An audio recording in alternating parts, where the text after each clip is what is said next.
Hello बच्चों, राधे राधे।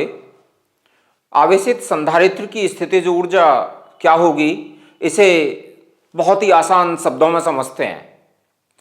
जब हम किसी संधारित्र को, कैपेसिटर को आवेशित करते हैं, कैपेसिटर को चार्ज करते हैं, तो चार्ज करने में कुछ कार्य करना पड़ता है।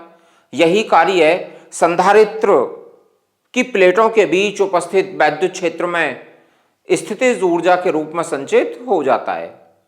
जब हम किसी संधारित्र को आवेशित करते हैं तो आवेशित करने में कुछ कार्य करना पड़ता है। वही कार्य संधारित्र की प्लेटों के बीच उपस्थित वैद्युत क्षेत्र में वैद्युत स्थितिज ऊर्जा के रूप में संचित हो जाता है। तो आवेशित संधारित्र की वैद्युत स्थितिज ऊर्जा क्या होगी, हम आवेशित करने में किए गए कार्य की गणना कर लें।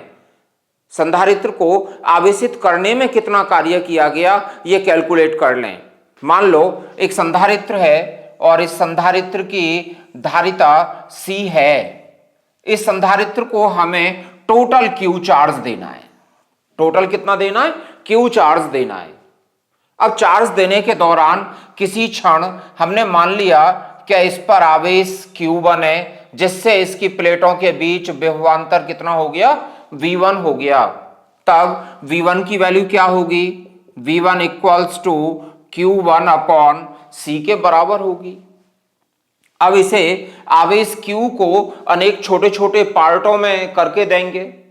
आवेश की अनंत सूक्ष्म मात्रा, अनंत सूक्ष्म आवेश dq और दें इसे। इससे आगे dq दें तो कितना कार्य करना पड़ेगा? अनंत सूक्ष्म आवेश dq देने में किया गया कार्य वो भी सूक्ष्म होगा।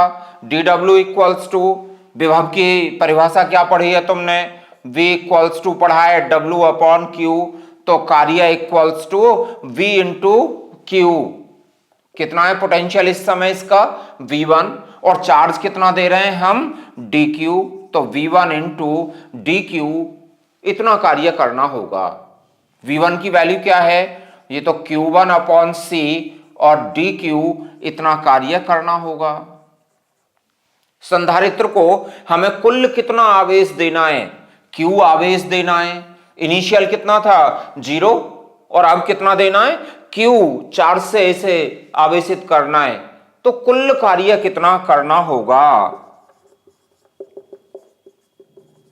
अतः संधारित्र को q आवेश देने में किया गया कार्य, क्या करें इसके लिए? इंटीग्रल कर लें। कहां से कहां तक? 0 से q तक। शुरू में कितना था संधारित्र पर आवेश? 0। टोटल कितना देना है? q। लोअर लिमिट 0 और अपर लिमिट कितनी हो गई?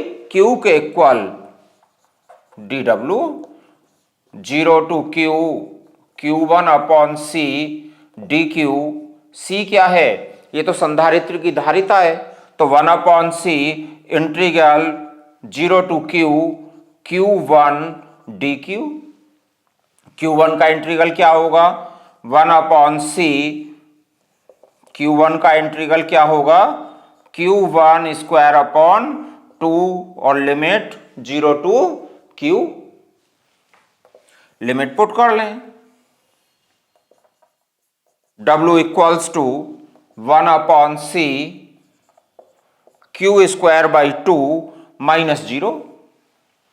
अपर limit q square upon 2 minus 0 square upon 2 0, या फिर 1 upon c q square by 2, या फिर w equals to 1 upon 2 q square by c। इतना कार्य करना होगा। और यही कार्य संधारित्र की प्लेटों के बीच वैद्युत स्थितिज ऊर्जा के रूप में संचित हो जाता है। तो संधारित्र की वैद्युत स्थितिज ऊर्जा क्या होगी?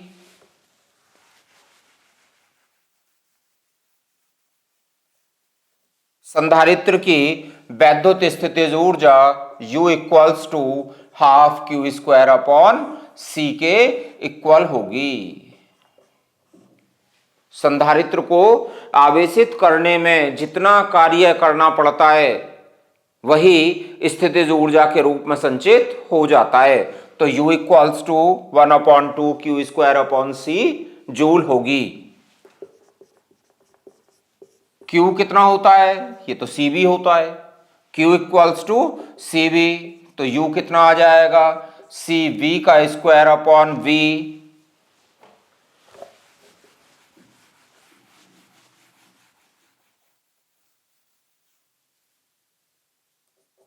1/2 एक V से Q स्क्वायर बाई C, एक C से C कैंसिल हो जाएगा तो C V square. U equals to half CV square. पुनः अब की बार रखा था Q equals to C upon V और C equals to Q upon V रख लें, इसी में पुट कर लो। C equals to Q upon V, तो एक V से V कैंसिल हो गया, हाफ QV। ये तीन फॉर्मूले आ गए। आवेशित संधारित्र की स्थितिज ऊर्जा क्या होगी, 1/2 क्यू स्क्वायर अपॉन सी या 1/2 CV स्क्वायर या 1/2 QV जूल होगी। और जब इस संधारित्र को हम किसी तार से होकर, प्रतिरोध तार से होकर डिस्चार्ज करते हैं तो ये एनर्जी, स्थितिज ऊर्जा ऊष्मा के रूप में प्रकट होती है।